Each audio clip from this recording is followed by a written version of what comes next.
Here's Malel dunes in the morning. Lowish tide. This little inlet from the bay. That's Humboldt Bay in the back. That's the Arcata bottoms, and Arcata and HSU are tucked up against the wall there.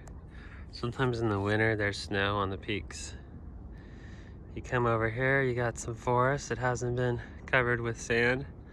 Big sand dune in the back that's burying some other forest. Some Ammophila dune grass on the highest dunes here. It's the only spot with the Ammophila in the Malel. They're sort of, they didn't remove it because they kind of wanted to keep the trail. In the background, that dune is about to go over the trail. Very large dune. It's a tsunami about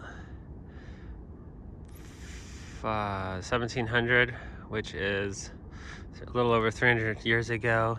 Wiped out the 4 dunes, created a big wave of sand that's been pushing through. If you multiply the 6 feet a year it moves times the 300 years, you get to the back of the sand dune. So that pulse of sand might have started after a tsunami wiped out the 4 dunes. We did a little study that showed this one dune over here is actually moving like 11 feet a year. So the little dunes on top of the big dunes move even faster. They move like 20 feet a year, little tiny dunes. At any rate, I wanted to show you this video because we got some monster waves, and I just thought it's amazing to have monster waves in a beautiful estuary, all in the same 360. Eureka's off there in the distance. Now we're looking south. Here's some early morning ripples from the sun. The distance between ripples is an indication of wind speed. So big spaces, faster wind. Small spaces, slower wind. The ripple distance is about the same as the average saltation or jumping distance of a sand grain. Anyway, look at these birdies up here hanging out. This is Little Raven Park. The skeleton forest, as they call it, which is maybe one of the cooler natural history names, is some old spruce trees that have been buried. There's some living spruce trees. They grow after the shore pine, and there's more soil. The Sitka spruce will come in, maybe even a Doug fir. That's the oldest trees out here, the late cereal stage trees that are out here, yada yada. Anyway, these ones be dead from being buried, and they hang out for a long time as dead wood. All right, let's take a closer look.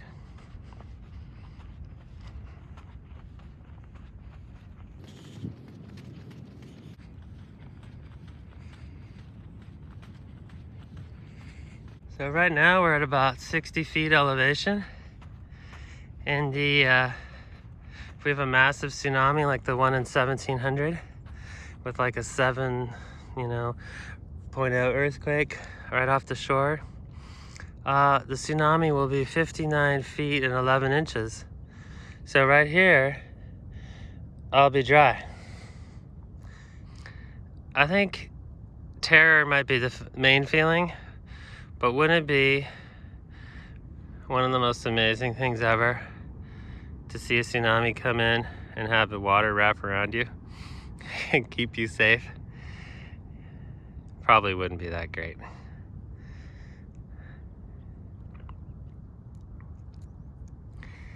But 60 feet is the magic number, and the tops of these dunes are supposedly tsunami free. This lowland here won't be. The bay will kind of go into the lower areas. Dead trees. Very nice. The wood left behind in these skeleton forests is really amazing. It dries in these really weird ways. So I'll show you some pictures of that. The darker sand grains are heavier, so the sand distributes itself accordingly. The dark grains don't make it over the hill. But also, if you were to take the sand here, in general, it would be lighter than the sand out by the water, because the lighter grains are going to go farther in the wind. I promised you some cool wood, so let's check it out. Cool wood. Cool wood. This is like the sharpest, hardest stuff ever, because it doesn't rot in the normal way. It just sits out here getting blasted by wind and salty air without decaying a ton. And I think it's real pretty. There's just endless photography opportunities out here.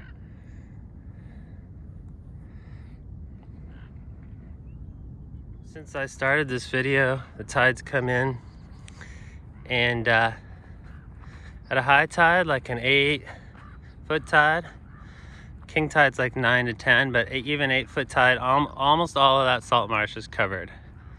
Maybe just one little tiny part isn't. So that it's possible in a few hours it'll be all water down there. Oh, dude is drying his wings. That looks crazy weird. Those are turkey vultures. Dang. There was an awesome osprey stick snag, which is termed for a dead tree, over here, but it broke off. You can kind of see the broken part.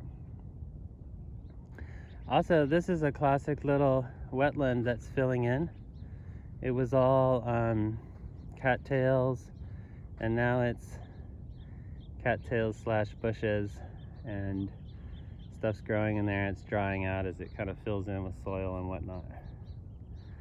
And then here, right below here, is a trail that's about to get covered in the next few years, so that'll be really fun. I'll probably have to route the trail right over the dune, over the tongue of the dune.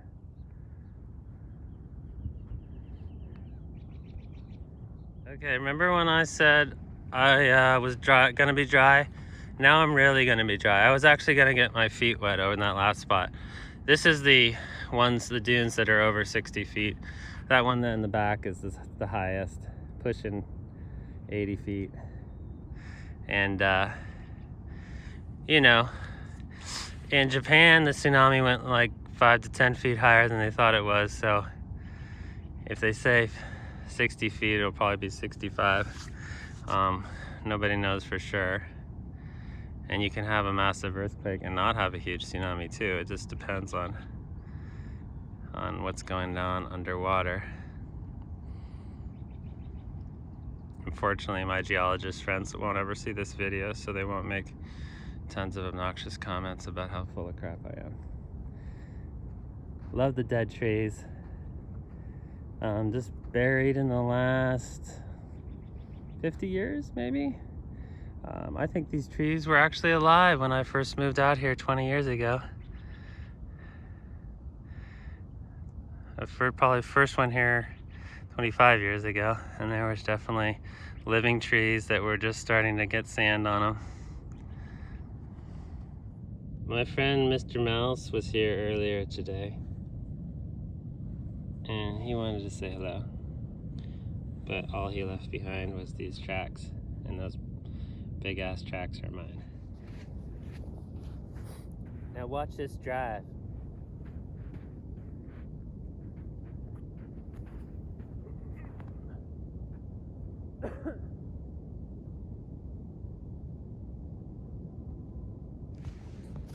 Gotta love the downhill to make you look like you can throw far. It's the only way I can throw it 400 feet. This is from my little dog Fifi. She's only about 4 inches long, but man, is she spunky.